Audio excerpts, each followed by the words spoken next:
Ini ada pertanyaan masuk, Ana bacakan. Assalamualaikum warahmatullahi wabarakatuh.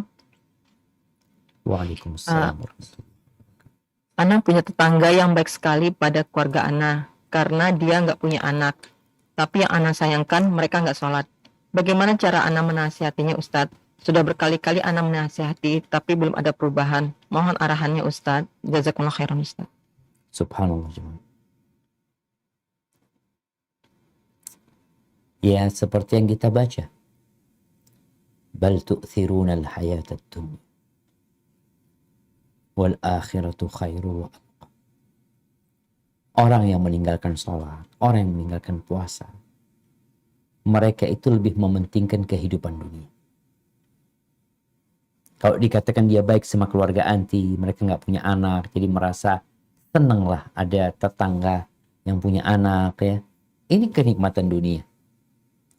Allah mengatakan al-malu wal banun zinatul hayatid dunya. Harta dan anak itu adalah ya perhiasan kehidupan dunia. Bagaimana cara kita memberikan nasihat? Yang pertama sebelum bicara cara, ketahuilah bahwa hanya Allah Jalla Jalaluh yang dapat memberikan hidayah. Yang kedua, fadzakir in nafa'atidz dzikra. Tadi udah kita bahas. Berikan peringatan. Tatkala peringatan itu berbuah manfaat. Sehingga kita perlu cari waktu, cari kondisi yang tepat untuk berbicara. Sering Ana sampaikan, orang-orang itu perlu diingatkan dengan akhirat. Contohnya diajak ziarah kubur.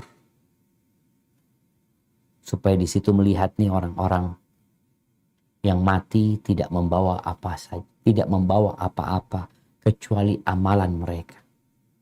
Salat ini sebaik-baiknya ibadah yang Allah letakkan. Itu, ingat akhirat. Yang ketiga, diingatkan dengan nikmat yang Allah berikan. Orang tuh kalau diajak berpikir, orang punya akal ya. Namun sekali lagi, kadang-kala akalnya buntu. Kalau udah nggak dapat hidayah, buntu akalnya. Bayangin ada patung disembah.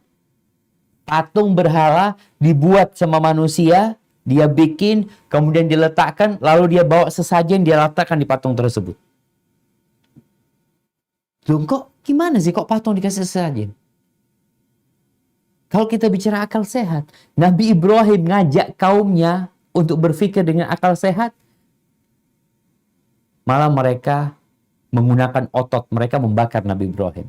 Padahal Nabi Ibrahim ngomong apa sama mereka? Nabi Ibrahim ngomong sama mereka ketika ditanya, engkau yang menghancurkan berhala-berhala ini?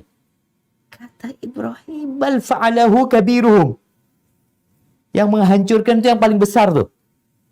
Yang paling besar tuh kayaknya dia iri kenapa masih ada Tuhan-Tuhan yang kecil, maka dihancurkan. Dia tuh yang menghancur. Tanya sama dia. Coba tanyakan kepada patung-patung itu. Gimana kan suruh tanya sama patung? Engkau aja tanya nggak bisa, terus disembah. Engkau diajak ngomong nggak bisa nih patung. Lalu engkau minta, memohon kepada dia. Tapi tadi akalnya kadang-kala nggak bisa dipakai. Yang ketiga tadi bagaimana mengajak orang ini untuk merenungkan. Merenungkan apa? Nikmat yang Allah berikan. Gimana orang-orang tuh disiplin kerja ya. Padahal cuma digaji berapa.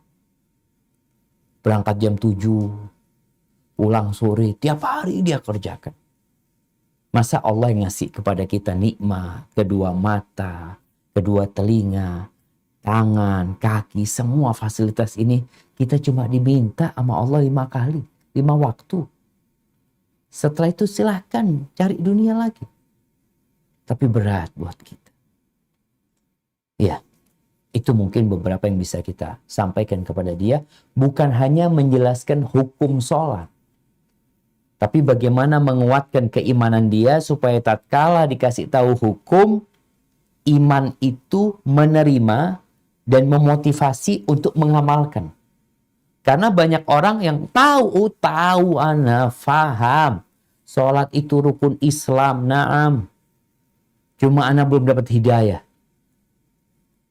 Ada yang seperti itu. Makanya bagaimana kita mengajak dia untuk menjemput hidayah dengan ya menumbuhkan keimanan dan jangan pernah putus asa untuk mendakwain orang tersebut dan doakan semoga Allah memberikan hidayah. Hadza wallahu a'lam bissawab.